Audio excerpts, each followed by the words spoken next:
कहते हैं आप वो होते हैं जो आप खाते हैं, यानी आपकी डाइट जो है वो बहुत ही इंपॉर्टेंट चीज़ है। ना सिर्फ डाइट आपको फिट रखती है, हेल्दी रखती है, कई बीमारियों से बचाती है, बल्कि अगर आप सही डाइट ले रहे हैं, तो जो बीमारी अगर आपको कभी होती है, तो उससे निपटने में, उससे क्या उसको जल्दी से ठीक करने में भी मदद करती है। कोविड के इस दौर में डाइट बहुत इंपॉर्टेंट हो गई है। अक्सर बात करते हैं कि इम्यूनिटी बढ़ाने के लिए, अपने आप को फिट रखने के लिए अच्छी डाइट लेना ज़रूरी है। अगर किसी वजह से कोविड हो गया है, तो उससे निपटने में भी एक हेल्दी डाइट जो है वो आपकी मदद करती है। यहाँ तक कि जो कुछ साइड इफ़ेक्ट्स हैं इस बीमारी के, उससे भी राहत दिलाती है एक हेल्दी और अच्छी डाइट। आज हमारी डाइट कैसी होनी चाहिए, इसी पर बात करने के लिए मेरे साथ जुड़ रही हैं सीनियर न्यूट्रिशन एक्सपर्ट सीमा सिंह। हेलो, स्वागत है मैम आपका हमारे इस सेशन में। Thank you. न्यूट्रिशन में जाना पहचाना नाम है सीमा, और फिलहाल फोर्टिस हॉस्पिटल के साथ एसोसिएटेड है और चीफ न्यूट्रिशनिस्ट हैं। लंबा एक्सपीरियंस है इनको न्यूट्रिशन के फील्ड में, और मुझे उम्मीद है कि आज वो हमारे मन में जो भी सवाल हैं उन सबका जवाब जरूर देंगी। जी मैम, सबसे पहली चीज तो ये आती है, किसी के भी मन में अगर आती है कि जो बहुत चल रहा है पिछले 1-1.5 साल में, आपने खास तौर पे देखा होगा कि न्यूट्रिशन कैसा होना चाहिए, हमारी डाइट कैसी होनी चाहिए, ताकि हमारा जो इम्यून सिस्टम है, हमारी जो बॉडी है वो ज़्यादा फिट रहे, हेल्दी रहे, और कुछ ऐसी मतलब कोई ऐसी बीमारी है जो कि हो सके कि हमारी जो डाइट है, हमारी फिटनेस है, उसकी वजह से जो है वो बीमारी से हम बच सकें। तो आपका क्या कहना है इस बारे में? जी, मेरा कहना ये है प्रियंका, हम इम्यूनिटी की तब बात करते हैं जब कोई भी इन्फेक्शियस डिजीज स्प्रेड हो रही होती है, and suddenly we think of building up the immunity, कि हमारी इम्यूनिटी जल्दी से बिल्डअप हो जाए और स्ट्रॉन्ग इम्यूनिटी हो जाए। But it's a long term process. So अगर हम अपनी इम्यूनिटी, अगर हम आज से भी सोचे कि हमें स्ट्रॉन्ग रखनी है, so this is never too late. होता क्या है कि हम एक दिन में इम्यूनिटी बिल्डअप नहीं कर सकते। इम्यूनिटी एक बहुत लंबा प्रोसेस है जो कि स्पेसिफाइड भी नहीं है कितने सालों में जाके अच्छी इम्यूनिटी बिल्डअप होती है, बट ब्लड के कुछ पैरामीटर्स से हम कह सकते हैं कि इम्यूनिटी अच्छी है या टुवर्ड्स पुअर है। Person should not be anaemic, haemoglobin level हमारा अच्छा होना चाहिए, एल्बुमिन लेवल अच्छा होना चाहिए। अब ये मेंटेन कैसे रहेगा, अच्छे की क्या डेफिनेशन है कि पैरामीटर्स इनके अप टू द मार्क होने चाहिए। इसके लिए हमें डाइट अच्छी खानी होगी। मैं कहती हूँ कि एज अ रूटीन हमारा कुछ ऐसा हो जिसमें हम सारे फूड ग्रुप्स को शामिल करें। जैसे सीरियल्स हैं, अनाज हैं, दाल और दाल से बनी चीजें, milk and milk product, and इसके अलावा fruits and vegetables, and water, not to forget water, that is very very very important. और जितनी मात्रा में हमें रिक्वायरमेंट है उतनी मात्रा में हम चीनी और तेल, घी, मक्खन या उनका सेवन करें। जब हम सारी चीजों को शामिल करते हैं अपनी डाइट में, अगेन मैं कहूँ फूड ग्रुप्स को, कहीं ना कहीं से हमें वेरियस न्यूट्रिएंट हमारी बॉडी में जाते हैं जो कि इम्पोर्टेंट है इम्यूनिटी के लिए। हम बात करते हैं अभी कुछ टाइम पहले, अगर आप मार्केट में जाओगे या फार्मेसी में जाओगे तो आप विटामिन सी की टैबलेट मांगोगे, तो generally it was short everywhere. क्योंकि ये लिंक्ड है हमारी इम्यूनिटी से। विटामिन सी का बहुत इंपॉर्टेंट रोल होता है हमारी इम्यूनिटी को बिल्डअप करने के लिए। बट साथ ही साथ विटामिन ए, विटामिन डी और vitamin A, I said, then इसके अलावा zinc and selenium, these are the minerals which are very very important to build up the immunity.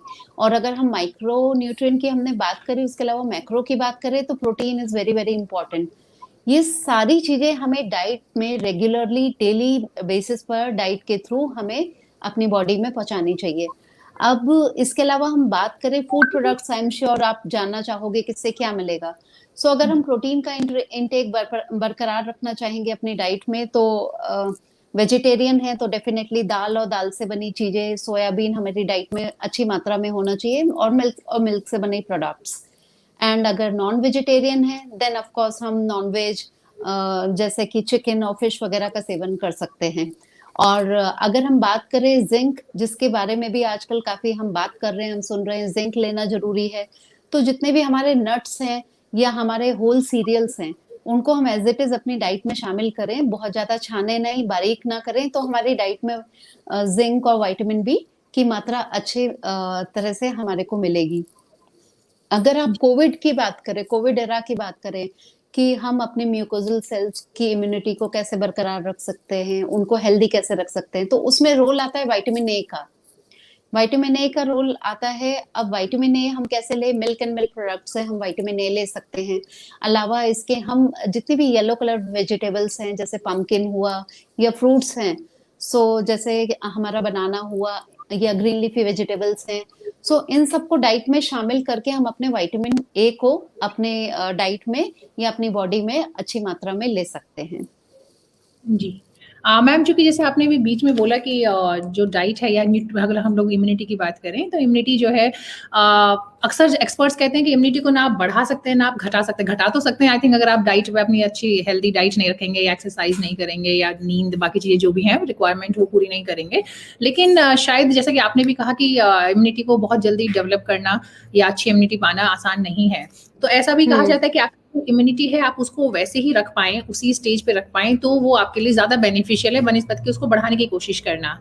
आप इस बारे में आपका क्या इस बारे में ये कहना चाहूंगी कि आज तक भी हमारे पास मेरे ख्याल से कोई डेटा नहीं है कि हम कितने सालों में इम्यूनिटी बना सकते हैं या उसको बढ़ा सकते हैं। सो हमेशा ये कहा जाता है कि आप अपने वाइटल फंक्शंस को अपने न्यूट्रिएंट्स को की मात्रा इतनी रिक्वायर्ड क्वांटिटी में कंज्यूम करें कि आपके वाइटल ऑर्गन्स के फंक्शंस मैनेज रहें। सो अगर वाइटल ऑर्गन्स के फंक्शन मैनेज रहेंगे तो definitely it goes towards immunity और it goes towards the protection. So इसमें कुछ फंक्शनल फूड भी हम अपनी डाइट में शामिल कर सकते हैं जिनका काफी रोल होता है इन्फ्लेमेशन को रिड्यूस करने में। सो इन्फ्लेमेशन अगर बॉडी में कम होगी या नहीं होगी तो भी तो डेफिनेटली हम बीमार नहीं पड़ेंगे ना। जी। चूँकि ये मेरा सवाल कहीं मेरे दिमाग में था जो आपने इन्फ्लेमेशन की बात की है, तो हम लोग आते हैं इस पे भी, लेकिन पहले मैं जानना चाहूँगी अगर हम लोग ख़ास तौर पे जो कोविड के टाइम पे बात हो रही है कि बॉडी में इन्फ्लेमेशन है, उस पे आपको ध्यान रखना है, वो बढ़ना नहीं चाहिए। तो कौन से ऐसे डाइट या फूड आइटम्स होते हैं जो कि इन्फ्लेमेशन को बढ़ने से रोकते हैं? एंटी इन्फ्लेमेटरी फूड आइटम्स जिनको हम कह सकते हैं?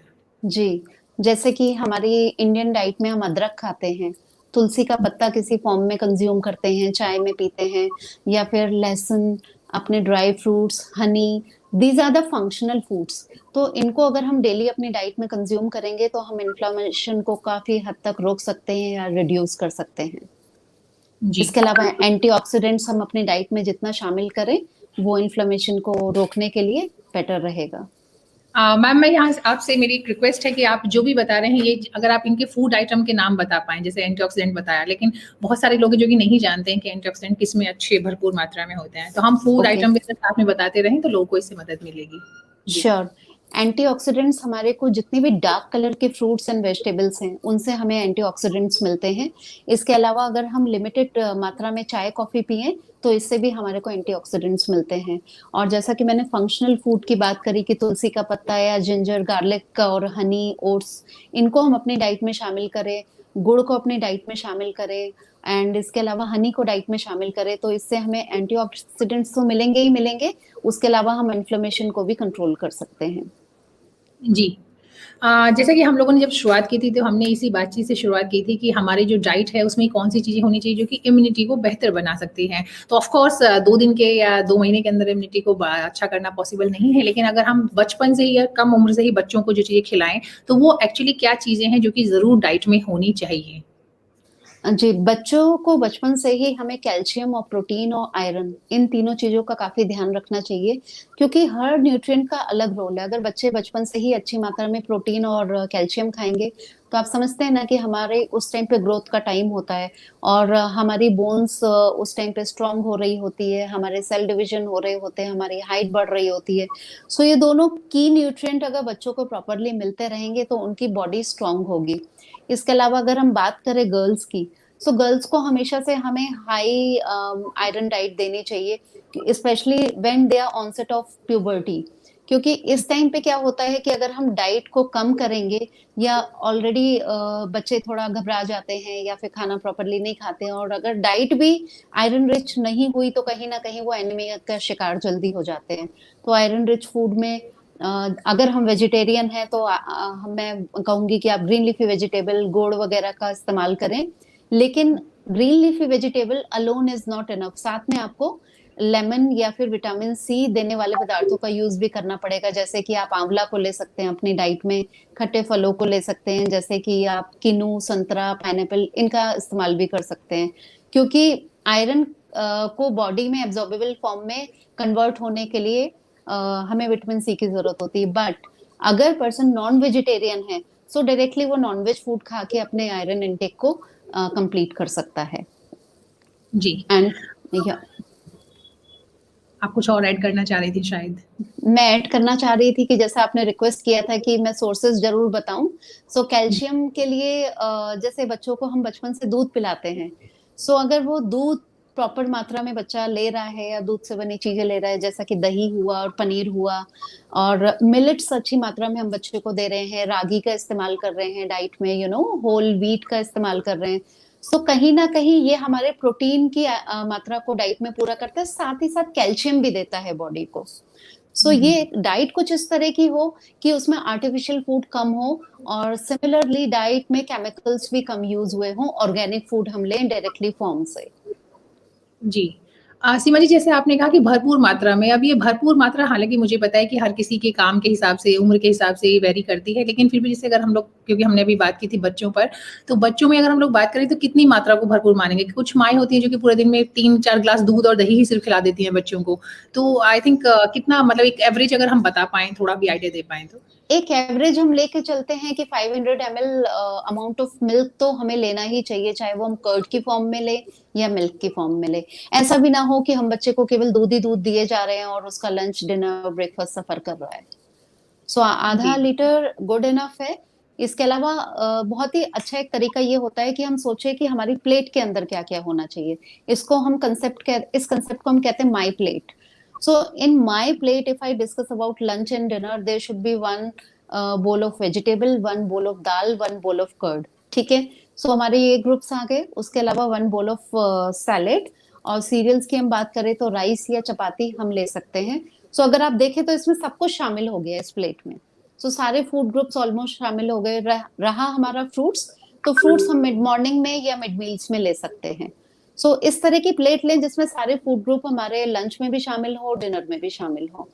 और ब्रेकफास्ट मैं कहूंगी बहुत इंपॉर्टेंट है, बच्चों के लिए भी, आपके लिए भी, हमारे लिए भी, किसी भी एज के लिए। क्योंकि ब्रेकफास्ट अगर आप 2 पार्ट में ब्रेक करें, it is break the fast. Okay, so overnight हम मे बी 10 आवर्स का डिफरेंस हो जाता है, जब हमने रात को खाना खाया था और सुबह हम कोई फर्स्ट मील लेते हैं, किसी के लिए तो ये 12 to 14 आवर्स भी हो जाता है। सो उस टाइम पे हमारे ब्रेन फंक्शन स्लो हो सकते हैं अगर हमने ब्रेकफास्ट टाइम पे नहीं लिया है, क्योंकि ब्रेन को ग्लूकोज चाहिए और वो ब्रेकफास्ट से ही आएगा। एंड ब्रेकफास्ट का भी अगेन एक कॉम्पोजिशन होता है जो कि रिकमेंडेड होता है, सभी न्यूट्रिशनिस्ट इसकी बात भी करती हैं कि एक हमारा बेवरेज होना चाहिए जो कि मिल्क बेस्ड हो। इसके अलावा कुछ सीरियल पोर्शन होना चाहिए, उसमें हम पोहा, चपाती, पराठा कुछ भी ले सकते हैं, दलिया, ओट्स वगैरह। और तीसरी चीज होनी चाहिए प्रोटीन। प्रोटीन में या तो एग्स आ सकते हैं, पनीर या स्प्राउट्स आ सकते हैं। तो इस तरह से अगर हम अपनी प्लेट को ऑब्जर्व करेंगे तो डेफिनेटली मेल नरिशमेंट दूर रहेगा तो इम्यूनिटी भी बचपन से ही हमारी स्ट्रांग होती रहेगी। जी। ये जो हम लोग अभी बात कर रहे थे, तो आपने बताया था कि इम्यूनिटी पे हमें अपनी निगाह, मतलब ऑब्जर्वेशन हमारा होना चाहिए। तो नॉर्मली किसी टेस्ट की ज़रूरत पड़ती है क्या इम्यूनिटी को चेक करने के लिए? जैसे खास तौर पे अगर एनीमिक है आपके अंदर ये ब्लड की कमी, तब तो समझ में आता है कि वो चीज़ें दिखती हैं और आप जाके टेस्ट करा सकते हैं। तो कोई और पैरामीटर है जिससे हम चेक कर सकते हैं कि हमारी इम्यूनिटी कैसी है? ऐसे इम्यूनिटी का कोई स्ट्रेट चेकअप ऐसा तो नहीं है, बट हम लोग जब भी चेक करते हैं तो हम ये चेक करते हैं कि बॉडी वेट आइडियल है। ये तो एक अलग ही इशू है, क्योंकि इम्यूनिटी किसी की भी स्ट्रांग या पुअर मोटापे में भी हो सकती है, वो पतला है तब भी हो सकती है। ठीक है। एक हम देखते हैं कि एल्ब्यूमिन लेवल्स कितने हैं पर्सन के, वो लिवर फंक्शन टेस्ट का पार्ट होता है। और हम आयरन देखते हैं कि आयरन स्टोर्स कैसे हैं, हीमोग्लोबिन कितना है, आरबीसीज कैसे हैं। So these are small small things जो हमें बताती हैं कि इम्यूनिटी सही है। अगर आप न्यूट्रिशनल स्टेटस की बात करें, बेसिकली ये सब न्यूट्रिशनल स्टेटस का पार्ट होता है जब हम एग्जामिन करते हैं पेशेंट को। सो हम कई बार इसमें vitamin level of the body वो चेक कर सकते हैं, कैल्शियम लेवल चेक कर सकते हैं, vitamin D level, vitamin B12 level check कर सकते हैं। So these are the test which are really helpful to understand the patient कि कहाँ पे वो लैक कर रहा है और कहाँ हम उसकी न्यूट्रिशन प्लानिंग इस तरह से कर सकते हैं कि फर्दर उनको कोई भी डेफिशिएंसी नहीं होनी चाहिए। क्योंकि इम्यूनिटी अगर पुअर है तो वो किसी डेफिशिएंसी का ही आउटकम है, या कोई बड़ी बीमारी हमने ली है अपनी बॉडी में। जी। अब चूँकि आजकल बात हो रही है, सबसे ज़्यादा कंसर्न है लोगों का कोविड के टाइम पर जो आप डाइट होती है, तो वैसे तो नॉर्मली डॉक्टर्स रिकमेंड करते हैं, लेकिन फिर भी बहुत सारे लोग हैं जो कि घर में रह कर के अपनी बीमारी को ठीक कर रहे हैं या घर में रह रहे हैं। तो उनके उनके लिए क्या डाइट आइडियली होनी चाहिए, क्योंकि कोविड के साथ कुछ और साइड इफ़ेक्ट्स भी आते हैं, पर्टिकुलरली जब आप अभी हम लोग बात कर रहे हैं, जब आपको कोविड है, जब आप बीमार हैं उस दौरान, कई बार जिसको खाँसी की प्रॉब्लम होती है, गले में प्रॉब्लम होती है लोगों को, या ब्लोटिंग होती है, कुछ इस तरह की चीज़ें होती हैं, तो वो उन चीज़ों के साथ जैसे कई सारी चीज़ें रिकमेंडेड होती हैं, गरम चीज़ें और ये सब, तो उस टाइम पे नहीं, कुछ चीज़ें नहीं होती हैं जो कि आप मतलब सॉरी मैं गलत बोल रही हूँ, नारियल पानी जैसे कई बार कहते हैं कि पीना चाहिए, बट अब जिसका गला खराब है, तो वो नारियल पानी नहीं पी पाएगा। तो उस दौरान कौन-सी डाइट का हमें खास तौर पे चीज़ों को मतलब अपनी डाइट में शामिल करना चाहिए? ठीक है, कुछ चीजें बहुत ही कंट्रोवर्शियल हैं अगर हम बात करें कोविड की और कोविड के सिम्टम्स की। So covid starts with the throat problem, या फिर कफ है, किसी को खांसी है और खराश है गले में, या फिर किसी को साथ में फीवर भी है। सो सिम्टोमेटिक इलाज जैसे हमारे डॉक्टर्स कर रहे हैं पेशेंट का। सो मेडिसिन हमने पहले ट्राई ही करी ना, उसके बाद में हमें पता चला सिम्टोमेटिक ये सिम्टम्स है, हम उसको ट्रीट करते हैं। सिमिलरली डाइट में होता है। अगर हम देख रहे हैं कि मेरे पेशेंट को इनडाइजेशन है, उनको लूज मोशन है, तो मैं उनको रिकमेंड करूंगी कि वो डायरेक्टली मिल्क ना लेके कर्ड या योगर्ट का यूज करें और बनाना का इस्तेमाल करें, पपाया ना खाएं, क्योंकि फाइबर हमें इस टाइम पे लो करना पड़ेगा डाइट में। ठीक है, बट ऑन द कंट्रारी अगर पेशेंट को कॉन्स्टिपेशन है तो वही हमें पेशेंट को हम कहेंगे आप मिल्क ले सकते हो, प्रोबायोटिक अच्छी मात्रा में लो जो कि कर्ड से मिलेगा, बट अलोंग विद दैट आपको फाइबर इंक्रीज करना है अपनी डाइट में, जो कि सैलेड फॉर्म में आएगा, और डेली हम उन्हें पपाया रिकमेंड करेंगे। ठीक है, सो अनदर सिम्टम हम बात करें, गले में खराश है या खांसी है, जैसा कि आपने पूछा, और ये हमेशा से मेन सिम्टम्स माने गए हैं। सो इसमें इंसान को चाहिए कि हम कुछ सूदिंग पीते रहें, हमें कुछ ऐसा मिलता रहे कि जिससे कि हमारी गले की खराश थोड़ी सी कम होती रहे और हमें बार बार खांसी ना हो। सो बेड साइड पे हम कहेंगे कि आप थोड़ा सा गुनगुना पानी रखें और उसको थोड़े थोड़े टाइम पे उसे सिप सिप करते रहें, और पूरे दिन में कम से कम 2 लीटर या 3 लीटर पानी पीना बहुत जरूरी है, क्योंकि अगर जहां पे भी ड्राइनेस आएगी वहां आपको कफिंग होगी। इसके अलावा जैसा कि एक मिथ भी है कि खट्टी हमने कोई चीज खाई या फिर हमने दही खाया तो हमारा गला और खराब हो जाएगा। तो मैं थोड़ा सा क्लैरिफाई करना चाहती हूँ कि अगर होममेड कर्ड है, ओके, और वो खट्टी नहीं है और रूम टेम्परेचर पे है, तो उससे कोई गला नहीं पकड़ता है या खराश नहीं होती है। सिमिलरली अगर आपके फ्रूट्स हैं, सो वो भी आप खा सकते हैं, केला भी खा सकते हैं, क्योंकि विटामिन सी हमारा डाइट में जितना जाएगा उतना ही ज्यादा हमारा कोल्ड क्योर होगा। जैसा कि आपने कोकोनट वाटर की बात करी, सो ये हर बीमारी में कहीं ना कहीं इसका रोल आ जाता है, हॉस्पिटल्स में भी, घर में भी। और कोकोनट वाटर से लोग इस टाइम पे डर गए कि हम नहीं पिएंगे कि हमारे को ठंडा है या हमारे गले में लगेगा। कोकोनट वाटर बहुत ही सूदिंग प्रोडक्ट है, अगर आप इसको ठंडा पिएंगे तो ये आपको नुकसान करेगा खांसी में, लेकिन अगर आप रूम टेम्परेचर पे पिएंगे तो कोई नुकसान नहीं है। तो कोकोनट वाटर भी हम पी सकते हैं। सो कुछ सूप्स हैं, जैसे चिकन सूप हुए या दाल soup, vegetable soups, one can enjoy दो slowly, may be in between meals में हम यूज कर सकते हैं। साथ ही में हमारे आयुर्वेदा स्टाइल में जो काढ़ा, आयुर्वेदिक विज्ञान से निकला हुआ है काढ़ा, तो उसका भी हम यूज कर सकते हैं, जो कि कहीं ना कहीं सिम्टोमेटिक रिलीफ हमारे को देता है। जैसे कि तुलसी हुआ, जिंजर, एंड इसके अलावा गिलोय, गुड़, हनी, दालचीनी, इन सबको मिक्स करके हम डबल अमाउंट वाटर का रखते हैं जितना कि हमारा डिजायर्ड अमाउंट होता है, और उसको हम काइंड ऑफ पकाते रहते हैं। जब वो पानी, मान लीजिए आपने आधा लीटर रखा था और अब 250 ml बच गया, तो वो काढ़ा हमारा इस्तेमाल के हम उसको यूज कर सकते हैं। लेकिन ध्यान रखिए कि कभी ना कभी ये चीजें थोड़ी सी कड़वी लगती है, तो आप गुड़ या हनी का यूज कर सकते हैं, जो कि अगेन खांसी को सूद करने में काफी हेल्पफुल होती हैं। जी, आप ये सवाल कहीं न कहीं मेरे मन में था और बहुत लोगों के मन में होता है कि काढ़े का क्या रोल है और कितना इस्तेमाल करें, तो बिना मेरे बताए ही आपने उसका जवाब दे दिया। जी, हाँ, इसके और अलावा जी। फीवर, हाँ, फीवर भी एक अनदर सिम्टम होता है, और फीवर में हम और आप कुछ नहीं कर सकते, मेडिसिन ही फीवर को उतारेगी अगर ज्यादा फीवर है तो। लेकिन एक साइंस को समझे, जब भी हमारे को फीवर होता है तो हमारा 1 डिग्री टेम्परेचर जब भी बढ़ेगा तो वो कैलोरी कंजप्शन भी हमारा इंक्रीज करेगा, साथ में हमारे वाटर लॉस भी कराएगा।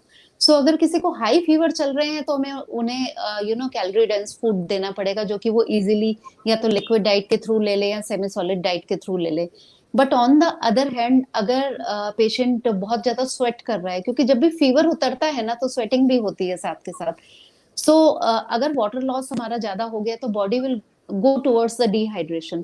तो याद रखें कि जितने भी लिक्विड मैंने बोले उनके अलावा वाटर का बहुत इंपॉर्टेंट रोल है, कभी भी डिहाइड्रेशन में बॉडी ना जाने पाए। सो कम से कम 2 से 3 लीटर पानी हमें पूरे दिन में 15-15 मिनट या आधे आधे घंटे के साइकिल पर इतना पानी हमें पीना चाहिए कि हम अपने आप को डिहाइड्रेशन पे जाने दें। क्योंकि अगर 1% भी बंदा डिहाइड्रेट हो गया, 1% भी वाटर लॉस हो गया, तो वो आगे कॉम्प्लिकेशंस को बढ़ा देता है। जी।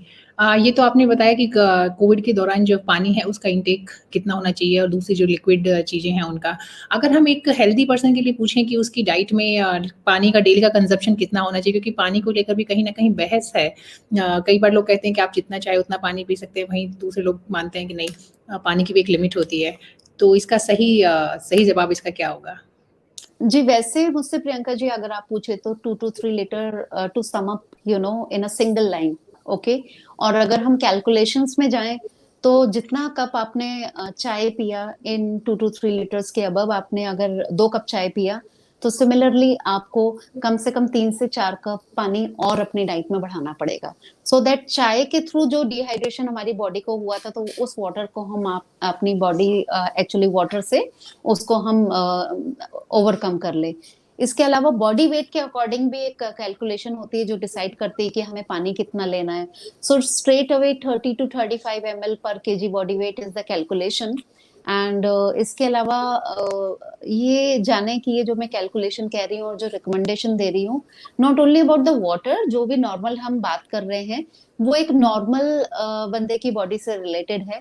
सो ये वाटर कैलकुलेशंस भी एक नॉर्मल पर्सन के लिए हैं। अगर किसी को कोई भी किडनी रिलेटेड प्रॉब्लम है या किडनी फेलियर है किसी भी स्टेज पे, सो उनकी कैलकुलेशन अलग हो जाती है, उनकी वाटर रिकमेंडेशन अलग हो जाती है। लेकिन वो 5 लीटर पानी पी रहे हैं, 6 लीटर पानी पी रहे हैं, वो एक्चुअली ठीक नहीं है।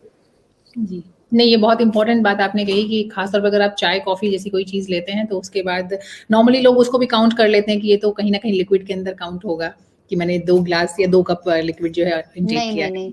नहीं, जी। ये बहुत बड़ी गलतफहमी होती है। जब भी डेंगू आता है तब भी ये गलतफहमी आती है, अभी कोविड में भी है। सो हम हमेशा पेशेंट्स को स्पेसिफाई करते हैं कि हम जो लिक्विड की बात कर रहे हैं वो वाटर की बात कर रहे हैं। बाकी फूड का जो लिक्विड है उसकी अलग स्पेस है, इसकी अलग स्पेस है।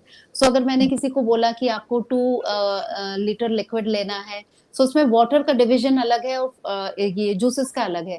अगर कोई मानेगा कि मैं केवल juice, coconut water, lemon water, you know यही सब पी पी के या सूप्स को पी पी के मैं अपना लिक्विड फुलफिल कर रही हूँ, मुझे पानी की जरूरत नहीं है, सो वो बहुत ही गलत गलत माइंडसेट है। इसके अलग कॉम्प्लिकेशंस हो सकते हैं, क्योंकि जी। पोटेशियम बहुत ज्यादा हो जाएगा, फर्दर फिर यूरिनेशन इतना होगा कि कहीं ना कहीं हम लॉस में ही रहेंगे। अगर हम लोग बात करें कोविड पेशेंट की, तो उस दौरान जो जैसे कि आपने पानी की बात कही कि पानी का इंटेक तो करना ही है, लेकिन पानी जो है यहाँ भी थोड़ा-सा कन्फ्यूजन है लोगों में कि वो जो पानी है वो गुनगुना होना चाहिए या फिर नॉर्मल रूम टेम्परेचर वाला पानी जो है वो लेना बेहतर होगा? कभी आप नॉर्मल ले सकते हैं, कभी आप गुनगुना ले सकते हैं। ऑफ कोर्स हम ठंडा नहीं लेंगे कि अगर गले में खराश है।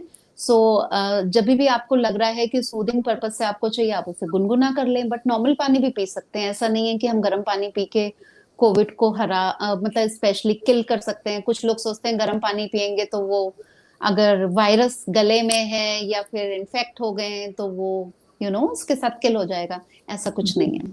हाँ, ये बहुत कोविड सारे मिथ हैं कोविड के साथ में। बिल्कुल, बिल्कुल, ख़ास तौर पे मुझे लगता है कि हम लोग यहाँ पे इंडियंस में मतलब जितना व्हाट्सएप के थ्रू जो मैसेज कन्वे होता है, वो इतने सारे गलतफ़हमियाँ क्रिएट कर देता है।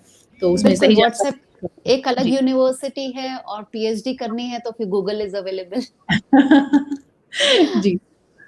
जी। एक्चुअली हाँ, तो हम लोग जो बात कर रहे थे कि अगर कोविड का तो जैसे आपने बताया कि फ़ीवर है या अगर स्टमक में कुछ प्रॉब्लम है, तो हमारी डाइट कैसी होनी चाहिए। कई बार जो कोविड के पेशेंट हैं, उनको कुछ सीवियर प्रॉब्लम भी होती है साथ में, जैसे कि अभी आपने भी बोला कि किडनी की प्रॉब्लम अगर है, तो हमें एक्स्ट्रा ध्यान रखना है। अगर लीवर है, तो अगर कोई मेजर इश्यूज़ हैं, मान लीजिए डायबिटीज़ एक प्रॉब्लम है जो बहुत लोगों को कोविड के पेशेंट्स में होती है है। या जी, जी। हुँ, तो उन हुँ। लोगों को अपनी डाइट में खास तौर पे जो 2-3 मेजर प्रॉब्लम्स है, अगर उनके पेशेंट्स हैं, तो उनको अपनी डाइट में क्या चीज़ों का ध्यान रखना चाहिए? जी, स्पेशली जैसे कि आपने बड़ा राइटली मेंशन किया डायबिटीज़। सो इस दौरान स्टेरॉइड्स भी देने पड़ रहे हैं पेशेंट को, यू नो। सो इस तरह की मेडिकेशंस कभी कभी हमारे शुगर लेवल्स को बढ़ा देती हैं। तो जो नॉर्मल पेशेंट है वो भी हाई शुगर लेवल्स कई बार रिफ्लेक्ट कर सकते हैं, और जो ऑलरेडी डायबिटिक हैं तो उनकी शुगर तो हेवाई जा ही सकती है। सो इसमें हमारी स्ट्रेटेजी हमेशा ये रहनी चाहिए कि हमें स्ट्रिक्ट डायबिटिक डाइट फॉलो करनी चाहिए। हम शुगर का परहेज कंप्लीटली करें। अगर हम कभी पहले टेस्ट कर लेते थे शुगर, तो एटलीस्ट जब तक आप कोविड से रिकवर नहीं कर जाते, आप अपनी डायबिटीज का फुल्ली ध्यान रखेंगे कि कोई शुगर रिलेटेड आप बेवरेज नहीं ले रहे हो, या फिर कोई भी शुगर रिलेटेड आप कोई स्वीट्स नहीं ले रहे हो। अगर आपको स्वीट्स लेना है तो आप शुगर फ्री या स्टीविया के साथ में ले सकते हैं, लेकिन ध्यान रखिए कि सुक्रालोज बेस्ड हो, जिससे कि हमारे को नेचुरल शुगर ही मिले। और आलू सी diabetic is a very vast topic. मैं नटशेल में ये कहना चाहूंगी कि sugar control is very very much important. So जैसा आपकी डाइटिशियन या डॉक्टर ने गाइड किया है कि इतनी इंसुलिन आपको लेनी है, या इतना ओरल इंसुलिन का डोज आपका है, और आपकी डाइट कंट्रोल्ड है वो आपको लेनी है। सो पहले आप थोड़ा सा चीटिंग कर सकते थे डाइट में, वो एक्सेप्टेबल था। बट अभी डाइट को कंट्रोल करना, डायबिटीज को कंट्रोल करना, ये टुवर्ड्स गेटिंग द लाइफ और गेनिंग द लाइफ है। हम इससे अब बिल्कुल भी थोड़ा भी डगमगा नहीं सकते हैं। जी, जी। मैदा का इस्तेमाल कम करें। जूसेस तो फिर आपके लिए रिकमेंडेड होते ही नहीं हैं, वो पहले भी नहीं होते हैं और अभी भी नहीं होते हैं। सो इनका जब हम लिक्विड का बात करते हैं तो कई बार पेशेंट कंफ्यूज हो जाते हैं, मैं क्लैरिफाई करना चाहूंगी। सो एक डायबिटिक पर्सन के लिक्विड्स में फिर सूप्स ज्यादा वो पिएंगे। अगर गले में हिट नहीं कर रहा है तो आप लेमन वाटर पी सकते हैं रूम टेम्परेचर पर।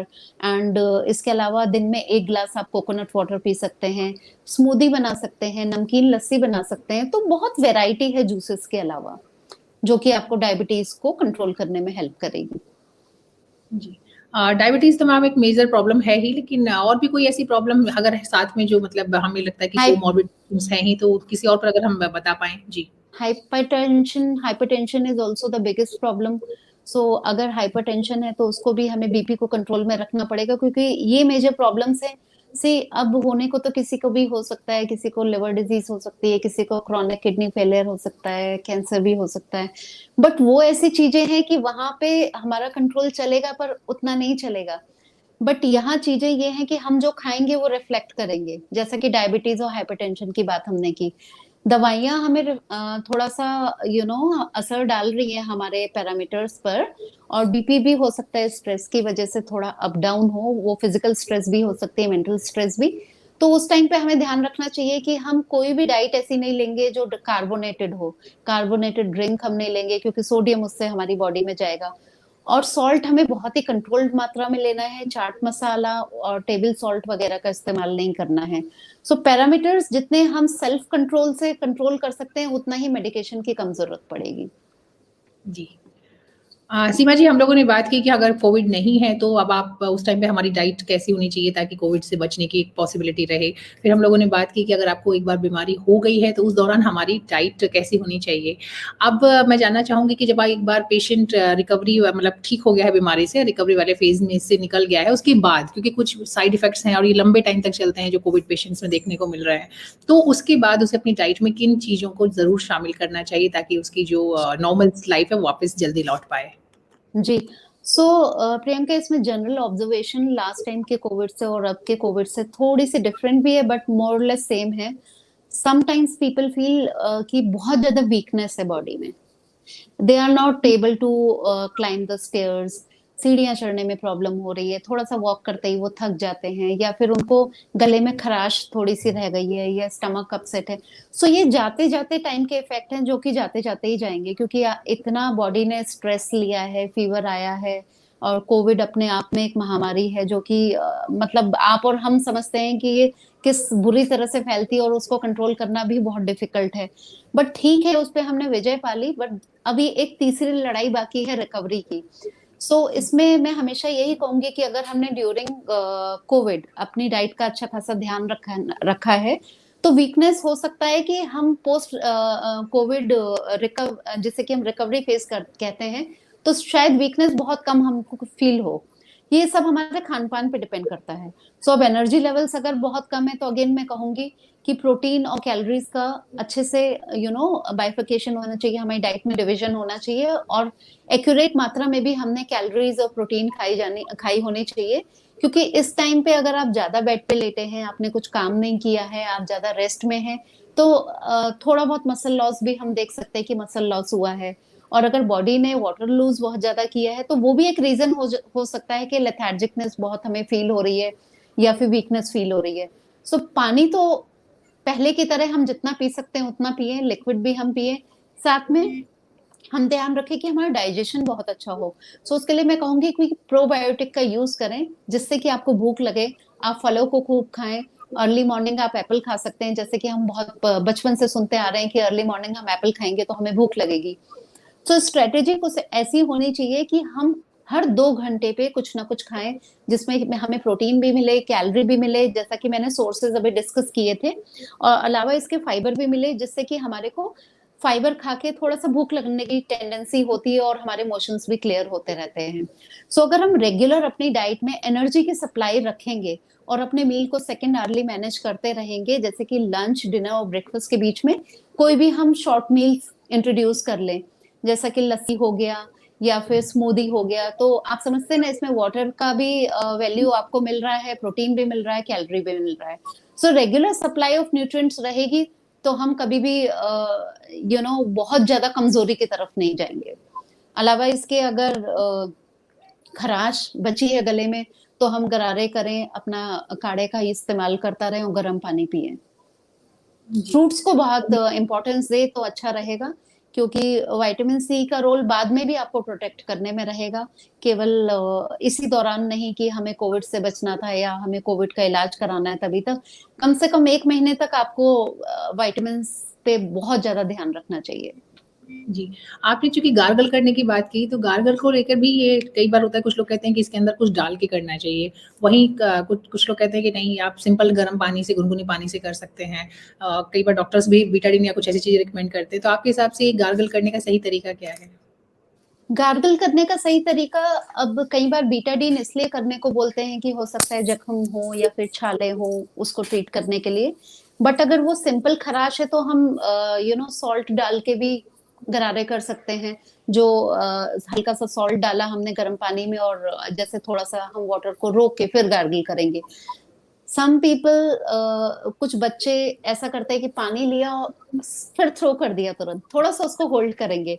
सो ये कुछ तरीके ऐसे कि थोड़ा लॉन्ग स्टे होना चाहिए वाटर का। और जो हाइपरटेंसिव है वो विदाउट सॉल्ट गार्गल करें, क्योंकि उनकी तो डाइट में ही हमें सॉल्ट को रिस्ट्रिक्ट करना है, तो वो सॉल्ट का यूज ना करें। अच्छा, सॉल्ट का इस्तेमाल करने की कोई खास वजह है? मतलब इसका क्या रोल होता है? सॉल्ट इस्तेमाल करने का कोई खास वजह, आप ये कह सकते हैं कि सूदिंग भी रहता है और इन्फ्लेमेशन भी थोड़ी सी कम होती है। बहुत पुराने टाइम से ये रिवाज है हमारे, अ, अगर आयुर्वेदा में कहें या फिर घरेलू नुस्खों में कहें, तो जी, काफी टाइम से इसको यूज किया जाता है। जी। मैम, चूँकि अभी आपने बात की डाइट की, रिकवरी के लिए जो डाइट है, लेकिन अगर हम लोग कुछ सप्लीमेंट्स की बात करें, तो कौन-कौन से सप्लीमेंट्स जो है कोविड पेशेंट को रिकमेंड कर सकते हैं? हालाँकि इंडिविजुअल, जैसे कि हम लोग डिस्कशन कर ही रहे हैं कि इंडिविजुअल केस के हिसाब से भी तय होगा, लेकिन फिर भी जैसे विटामिन सी है, आई थिंक वो उससे कुछ नुकसान नहीं हो रहा है, या विटामिन डी या विटामिन बी12, आई थिंक इस तरह की चीज़ें रिकमेंड की जाती हैं कोविड पेशेंट को रिकवरी में। या जी, सो जो कोविड पेशेंट है उनको, उनकी during the treatment, vitamin D, vitamin C, multivitamin tablet ये तो रिकमेंड करते ही करते हैं।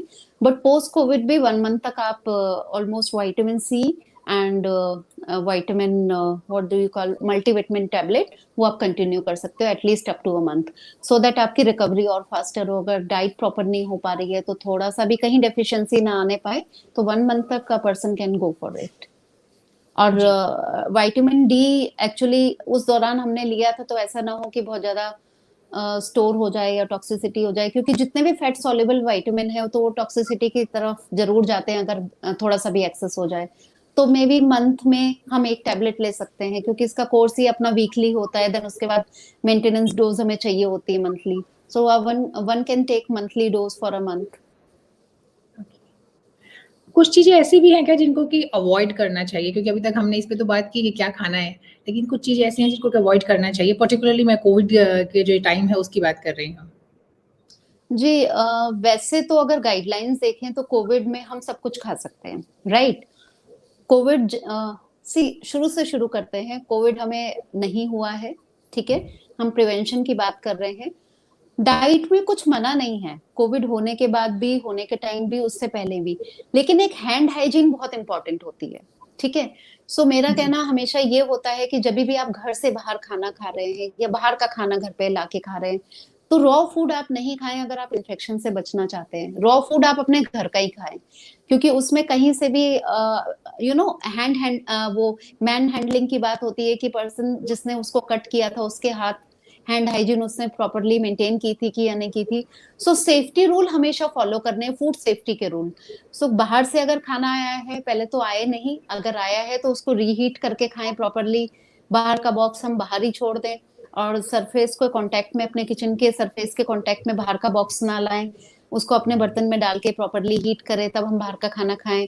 और बाहर का कोई भी सैलेड्स या कट फ्रूट या जूसेस तो आप बिल्कुल ना लें, क्योंकि उसमें अगर वैसे तो कहते हैं कि फूड में वायरस ग्रो नहीं करता, उसको लिविंग रहने के लिए कोई भी लिविंग बॉडी चाहिए उसको ग्रो करने के लिए, जैसे एनिमल की बॉडी हुई या ह्यूमन की बॉडी हुई। बट अभी तक ये नहीं पता ना कि अगर फूड पे किसी कोविड पॉजिटिव पर्सन ने खांसा या छींका तो उसकी लाइफ कितनी है फूड के ऊपर, इसके पीछे हमारे पास कोई भी एक्सपेरिमेंट नहीं है। तो इसलिए कहते हैं आप हमेशा गर्म करो और रॉ बाहर का नहीं खाएंगे। And during the Covid again same food safety हम फॉलो करते हैं, क्योंकि अगर इन्फेक्शन आता ही रहा किसी और के पास से तो वो भी एक मतलब प्रॉब्लम है। या जो वहाँ पे ट्रीट कर रहे हैं पेशेंट्स को, डॉक्टर या नर्सेस, तो उनको भी हमें सेफ रखना है। So main rule food safety से रिलेटेड होता है, साफ हाथों से काटिए, उसको कुक करिए और खाइए, ये मेन रूल है। अगर बट हाँ, अगर खांसी जुकाम की बात करें, सिम्टोमेटिक बात करें, तो अगर खांसी जुकाम है तो डेफिनेटली हम फ्रिज का ठंडा चिल्ड वो सब अवॉइड करेंगे। जी। हाँ, मैम बहुत ही बढ़िया जानकारी जो है वो आप दे रही हैं, लेकिन मैं फिर भी एक बार लास्ट में चाहूँगी कि आप जो भी हमें कोविड के पेशेंट हैं या कोविड के दौरान जो जो लोग बीमार हुए हैं, उनके लिए अगर मैं टॉप 5 डूज़ एंड 5 डोंट्स की बात करूँ, तो आप एक बार बताइए कि वो आइडियली क्या होना चाहिए? जी, मैं इसको प्रियंका इसको इस तरह से समराइज करूंगी कि prevention is better than cure. Of course हम में से कोई भी नहीं चाहेगा कि हम किसी भी सिचुएशन में इन्फेक्शन को घर पे लेकर आए या फिर कहीं से भी कैच करें। सो आपको सभी फूड ग्रुप्स अपनी डाइट में शामिल करने हैं, जिससे कि आपकी बॉडी में किसी भी की न्यूट्रिएंट की डेफिशिएंसी ना हो। कि फूड ग्रुप्स क्या होते हैं? Fruits and vegetable, protein food item, milk and milk product या फिर नॉन वेज और एग्स, एंड अनाज, दाल एंड दाल products, milk and milk products, और शुगर की जगह या शुगर के साथ में हम जैगरी और हनी ले सकते हैं। देन अलावा इसके कंट्रोल्ड अमाउंट में हम फैट लें, जैसे कि जीरो फैट डाइट भी हमें जरूरी नहीं है, हम कोई भी अच्छा ऑयल हम ले सकते हैं या हल्का सा घी भी यूज कर सकते हैं। तो जब सारे फूड ग्रुप्स आपकी डेली डाइट में होंगे और हर 3 घंटे पे आप खाएंगे तो बॉडी आपकी एनर्जाइज रहेगी और टुवर्ड्स डेफिशिएंसी नहीं जाएगी। सो इस तरह से हम प्रिवेंट भी कर सकते हैं डिजीज को और क्योर भी कर सकते हैं एंड फर्दर रिकवर भी कर सकते हैं, क्योंकि एनर्जी और nutrients regular supply is very very important rather than feeding at the 11th hour. और last but not the least, food safety के लिए बहुत ही ज्यादा सजग रहें। ऐसा ना हो कि कोविड चला जाए और अभी आज हम इसे इम्पोर्टेंस दे रहे हैं और कल को हम इसे भूल जाएं।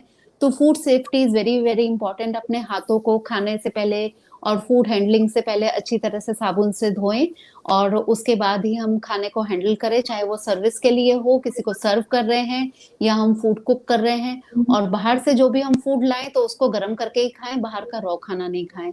सो these are the key things. और मास्क लगाना कभी ना छोड़ें। मास्क आप लंबे टाइम तक लगाएं, जैसे ही 1 से 2 व्यक्ति साथ में हो रहे हों या आप किसी भी नई जगह पे एंटर कर रहे हो, भले ही रूम खाली हो लेकिन आप अपना मास्क लगा के रखें। जी, बहुत बहुत ही इम्पोर्टेंट बात आपने कही।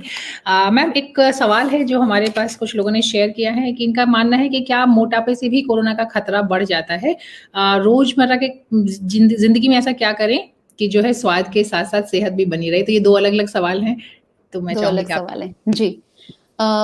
मैंने अगर ध्यान दिया हो तो मैंने बीच में कहा था कि मोटे हैं तो ज़रूरी नहीं है कि वो बहुत हेल्दी हैं। ओवर न्यूट्रिशन और अंडर न्यूट्रिशन दोनों ही चीज़ें हमारी बॉडी को वीक करती हैं। सो अगर इनकी इम्यूनिटी पुअर है, body stores nutrient stores body के बहुत ही ज़्यादा पुअर हैं, so definitely they are susceptible to get any kind of infection, तो कोविड भी उनको होने का खतरा रहता है। सो ऐसे में कोशिश करें, और आपने नोटिस किया होगा स्टडीज भी आ रही हैं और हम एक दूसरे पे भी नोटिस कर सकते हैं कि जब हम घर में हैं, वर्क फ्रॉम होम कर रहे हैं या फिर बिल्कुल ही रिस्ट्रिक्टेड हैं घर में रहने के लिए, तो हमारी फिजिकल एक्टिविटी एक तरह से जीरो हो गई है, क्योंकि बाहर जाने में हमको डर लगता है। और ऑफ कोर्स बिना बात के हम बाहर जाएं भी क्यों, इन्फेक्शन घर पे आ रहा है हमारे साथ में अगर हम बाहर जा रहे हैं, लेकिन अब अगर हम घर पे हैं तो उसके चांसेस बहुत ही मिनिमल हो जाते हैं। सो इसमें हमें चाहिए कि कोई भी हम इंडोर एक्सरसाइज करें जिससे कि हमारा वेट ना बढ़े, या कि वो टुवर्ड्स वेट रिडक्शन की तरफ जाए। तो आप होम योगा कर सकते हैं, इंडोर योगा कर सकते हैं, इंडोर गेम्स खेल सकते हैं, आप डांस कर सकते हैं, जो भी आपको अच्छा लगे। आप स्पॉट रनिंग, जॉगिंग, कोई भी एक्टिविटी अपना सकते हैं। हम रस्सी कूदते थे बचपन में, वो रस्सी हम आज भी कूद सकते हैं। सो कुछ भी चीजें बहुत ज्यादा एडवांस हो गई, लेकिन बदला कुछ भी नहीं है। Principal root cause remain same, कि हम कैलोरी बर्न नहीं कर रहे हैं तो हम मोटे हो रहे हैं। सो ना तो अब जो अभी तक मोटे हो गए, अब ठीक है हो गए, लेकिन अब हम कोशिश करें कि अब हम घर पे रह के और मोटे ना हो, और जो मोटे नहीं हैं तो वो भी कोशिश करें कि मोटापे की तरफ इनएक्टिविटी की वजह से ना जाए, क्योंकि बहुत सारी इंडोर एक्टिविटीज हैं जो कि हम कर सकते हैं। दूसरा सवाल ये था प्रियंका कि हम अपने खाने को, कैन यू रिपीट प्लीज? हाँ, ये था कि खाने में ऐसा क्या करें या क्या चीज़ शामिल करें कि उसका जो है स्वाद भी बना रहे और सेहत भी बरकरार रहे? ओके। सो खाने में स्वाद और सेहत का थोड़ा सा उल्टा कॉम्बिनेशन होता है, लेकिन हम इसको बहुत ही इनोवेटिवली कंबाइन कर सकते हैं अपनी डाइट में। जैसा कि अगर मैं किसी बच्चे से बात करती हूँ, सो अगर मैं एक एग्जांपल दूं तो बच्चे ने कहा कि मुझे डाइट खानी, ठीक है मैं आपकी डाइट कर लूंगा, लेकिन मुझे पिज्जा चाहिए वीकली। ठीक है, तो यहीं से स्वाद जुड़ जाता है। अगर हम हेल्दी डाइट में स्वाद को जोड़ दें और अपनी डाइट को इस तरह से मॉडिफाई करें कि घर पे ही हम सारी चीजों को बना लें, तो मोटापा भी दूर हो जाएगा, स्वाद भी आ जाएगा, और हमारे को लाइफ का एंजॉयमेंट भी बढ़ जाएगा। तो आप सोचे कि आपको क्या पसंद है, ये चीज ना रिकवरी में भी हेल्प करती है प्रियंका, क्योंकि रिकवरी में कई बार भूख मर जाती है। हम ठीक है कोविड से तो निकल आए, लेकिन हमारा एक तरह से थोड़ा सा साइकोसिस भी कई बार पेशेंट सफर करते हैं, क्योंकि वो इतने लंबे टाइम तक अकेले आइसोलेशन में बिता के आए हैं बिना पे अपने लव वंस के, तो हो सकता है थोड़ा सैडनेस या थोड़ा सा डिप्रेशन घर कर जाए। सो ऐसे में आसपास वालों को थोड़ा सपोर्टिव होना चाहिए, उनसे पूछे कि उनको क्या खाने का मन है। इस टाइम पे फूड को अपने से दूर ना करें, क्योंकि फूड हमारा एक बहुत बड़ा साथी होता है, और हमेशा हम सेलिब्रेशन के लिए फूड को फर्स्ट इंपॉर्टेंस देते हैं। मैं ये कहना चाहूंगी, जो फूड आपको पसंद है आप उसको घर पे ही इनोवेटिवली बनाएं। मैं एग्जांपल पिज्जा का ही लूंगी, क्योंकि जितने फास्ट फूड है अगर वो हम घर पे बना लें और वंस इन अ वीक भी बच्चे खा लेते हैं, तो उनको लगता है, या बड़ों को भी फॉर दैट मैटर, तो उनको लगता है कि हाँ हमने जिंदगी जी ली। पिज्जा को हम घर पे कैसे बनाएंगे? मान लीजिए हम कोई भी मल्टीग्रेन ब्रेड ले आए मार्केट से, और घर पे हमने उसमें सॉसेज वगैरह इस्तेमाल करी, पिज्जा सॉस वगैरह आजकल वाइडली अवेलेबल है, लेकिन मेयोनीज ना यूज करें, और प्रोसेस चीज की बजाय आप पनीर को यूज कर सकते हैं। इसके अलावा भरपूर मात्रा में उसमें वेजिटेबल्स डालें, डिफरेंट कलर की शिमला मिर्च डालें, बेल पेपर्स जो अपने ऑरेंज, ग्रीन और येलो बेल पेपर्स होते हैं, ऑलिव घर में लाके डालिए, एंड देन उसको माइक्रोवेव में बनाइए। आप देखिए आपका it is very healthy pizza, one can have and be happy. Similarly अगर खाने में हमें तेल की मात्रा कम डालनी है, लेकिन हमें चाहिए कि हमारा खाना भी टेस्टी हो, अब जहां बात आती है मिर्च मसालों की, तो सबसे पहले आ जाता है कि मिर्च मसाले एसिडिटी करेंगे, तो हम कैसी डाइट लें कि अब फीका कैसे खाना खाएं? तो मिर्च मसाले नहीं खा सकते, पर हम लेमन खा सकते हैं। अगर आप दाल में लेमन डाल के खाएंगे तो वो इतना टेस्ट उसका चेंज हो जाता है कि आपको मन करेगा कि हम एक और कटोरी खा लें। या दाल में बात करें तो हम देसी घी, सबसे पहले बहुत पहले मना हो जाता था कि देसी घी नहीं खाना है। सो ये मैटर नहीं करता कि आप ऑयल पर्टिकुलरली पूरे टाइम कौन सा खा रहे हो, हम कहते हैं कि मिक्स ऑफ ऑयल्स आपको लेने हैं और फैट को कंट्रोल्ड अमाउंट में लेना है। तो अगर दाल आपको देसी घी के तड़के के साथ अच्छी लगती है, तो बहुत मिनिमम अमाउंट में आप उसका जायका ले सकते हैं और स्वाद भी बढ़ा सकते हैं। सिमिलरली किसी को स्मूदी पसंद है, अब मार्केट में बहुत रेडीमेड स्मूदीज आ रही हैं, सो आप उसको घर में क्यों नहीं क्रिएट करते? आपको शुगर भी कम डालनी पड़ेगी, घर में आप कर्ड के साथ में फ्रूट को ऐड करें और देखें अगर बहुत अच्छी क्वालिटी का फ्रूट है, सीजनल फ्रूट है, तो आपको उसमें शुगर डालने की जरूरत ही नहीं पड़ेगी। सो इस तरह से कुछ इनोवेटिव आइडियाज के साथ अपने स्वाद को आप इम्प्रूव कर सकते हैं डाइट में।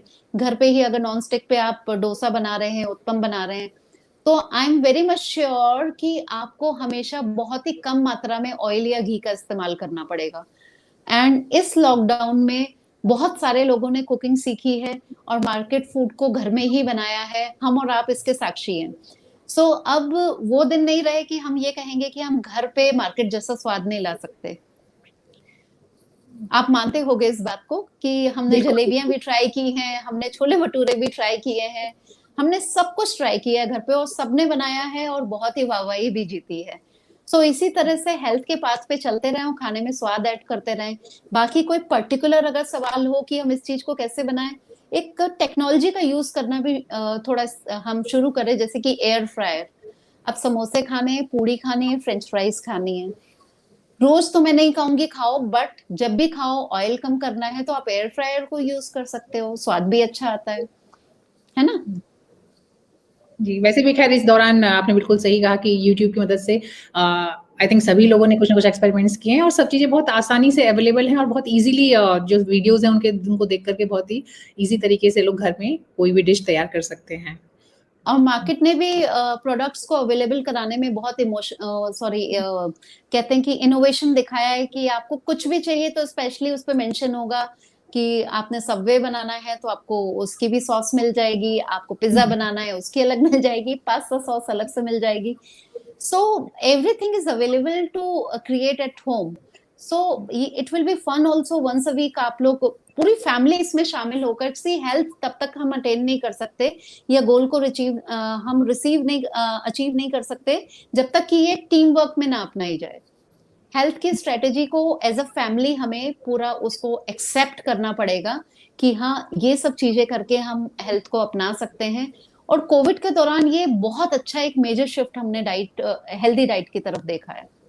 बिल्कुल, मैं एग्री करती हूँ आपसे। मुझे ये भी लगता है कि इनफैक्ट जैसे कि आपने कहा कि फन के साथ-साथ ये स्ट्रेस रिलीविंग भी होता है। अगर आप एन्जॉय करके खाना बनाते हैं, कुछ अच्छा से अच्छी सी टेस्टी चीज़ बनाते हैं, तो कहीं न कहीं ये आपका स्ट्रेस बस्टर का काम भी करता है, अगर आप एन्जॉय करते हैं तो।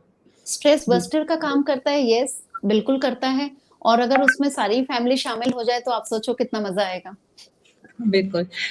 ये एक और सवाल हमारे पास है, हालाँकि आपने इसका जवाब बीच में दिया था, लेकिन फिर भी मैं चाहूँगी कि एक बार स्पेसिफिकली आप इन्हें बता दें। इनका मानना है कि काढ़ा कल्चर का तूफ़ान खड़ा है, ये कितना सही है और उसकी कितनी सीमा है? तो हमने सीमा पे ओके, बात नहीं की इस टाइम। जी। जी। सो काढ़ा कल्चर का तूफान जो खड़ा है वो मार्केट में बेचने के लिए है, बट आप काढ़ा को घर पे भी बना सकते हैं, ठीक है? जैसा कि मैंने कहा, कोई हमारे पास रिसर्च नहीं है क्योंकि आयुर्वेदा बहुत पुरानी अपनी एक इंडियन ट्रीटमेंट का ज़रिया है, या कहते हैं कि वो पद्धति है। लेकिन पहले हमारे यहाँ रिसर्च किसी ने करी नहीं जो हम उसको कह सके कि क्या सही है, क्या गलत है। लेकिन इनके कोई नुकसान भी नहीं है। हमें इनको पानी की तरह डेली नहीं पीना है, लेकिन हाँ, दिन में 2 बार हम घर पे ही बना के, जैसा कि मैंने रेसिपी भी बताई थी, हम घर पे भी बना के इसको यूज़ कर सकते हैं। हमें किसी इंडस्ट्री को बढ़ावा नहीं देना है, लेकिन हमें रसोई में जो भी चीज़ें अवेलेबल हैं, उसी का हम कंकॉक्शन बना के घर पे भी ले सकते हैं। जी। बट डेफिनेटली वो गले को तो सूद करता ही करता है। एंड जैसा कि हमने बात की थी कि हम नमक क्यों डाल रहे हैं गरारे में या फिर ये काढ़ा क्यों पी रहे हैं, तो जनरली होता ये है कि छोटा मोटा इन्फ्लेमेशन या फिर इन्फेक्शन है जो कि हमारी माउथ कैविटी में है या गले तक है, तो इन सबको काफी हेल्प मिलती है। गम्स में भी कभी सूजन होती है या पेन होता है तो हम लौंग रख लेते हैं ना, तो पेन रिलीवर होता है, तो सिम्टोमेटिक रिलीफ होता है। जी। जी, सीमा जी, यहाँ पर हम वैसे तो ख़ैर कोविड पे हम लोगों ने बहुत बात की है, बहुत सारे सवाल हैं, लेकिन कोविड से थोड़ा अलग है, हम लोग बात भी कर रहे थे बीच में, तो मुझे लगा कि मैं वो भी जवाब आपसे ज़रूर जान लूँ। जैसे हमने जी, बच्चों के बारे में बात की कि दूध जो है वो बहुत इम्पोर्टेंट है, लेकिन इधर कुछ स्टडीज़ ऐसा कहती हैं कि शायद 12 साल के बाद हमारी बॉडी को दूध की रिक्वायरमेंट नहीं होती है एज़ सच, या फिर जो दूध आजकल अवेलेबल है, वो शायद उस क्वालिटी का नहीं है इसलिए कहा जा रहा है। तो ये थोड़ा-सा कन्फ्यूज़न है कि एक्चुअल में दूध का रोल जो है वो क्या है और कब तक? वाक़ई ऐसा कुछ है कि मतलब एक पर्टिकुलर टाइम के बाद दूध की ज़रूरत नहीं होती है शरीर को? अगर प्रियंका हम बहुत टाइम से अपनी पीढ़ियों को देखें, ठीक है, हम अपने पूर्वजों को देखें, सो मिल्क का इस्तेमाल हमेशा से बहुत ज्यादा होता रहा है विलेजेस में और आज भी होता है। सो लोग सुबह भी दूध पीते हैं, शाम को भी दूध पीते हैं, बुढ़ापे तक पीते हैं। इवन हमारी घर में जो बूढ़े लोग हैं वो आज भी आप देखते होंगे ग्लासेस भर के कम से कम 3 बार दूध पीते हैं, and they are healthier than us. So ऐसा कुछ नहीं है कि 12 साल के बाद हमारी बॉडी में ऐसा कोई चेंज आ जाता है कि हम दूध को डाइजेस्ट नहीं कर सकते।